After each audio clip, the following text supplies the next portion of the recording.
Hello everyone, Baharampur থেকে আমি স্মিতা আবারও চলে এসেছি আমার মিষ্টি একটা ব্লগ নিয়ে। গতকাল ছিল আমার বান্ধবী বৈশালীর স্বাদ, তো সেই অনুষ্ঠানে আমরা সকলে মিলে চলে গিয়েছিলাম। তো আমরা যখনই ঢুকি তখন ও কেবলই খেতে বসেছিল। কিছুটা সময় ওর সঙ্গে দু একটা ছবি তুলে নিলাম, তারপর ওকে ছেড়ে দিলাম যে এবার ও খেয়ে নিক। আর এই যে ঘর একদম ভরে গেছে, কারণ আমরা যখন ঢুকলাম তখন অনুষ্ঠান বাড়িটা যেন ফাঁকা ফাঁকা লাগছিল।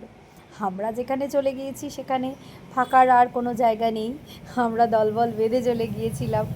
তো কিছুটা সময় আমরা খুব সুন্দর কাটালাম, কালকে দুপুর থেকে বিকেল পর্যন্ত একসঙ্গে খুব হই হই করে কাটলো আমাদের। খাওয়া দাওয়ার পরে এই যে শেষে আমাদের এই যে গোল করে আড্ডা, এ যেন এক আলাদাই আনন্দ। সকলে একসঙ্গে আমরা হতে পারি না, যখন হই না তখন খুব আনন্দ করি। আর এই পুচকু তো সব সময় আমাদের সঙ্গে সঙ্গ দেয়।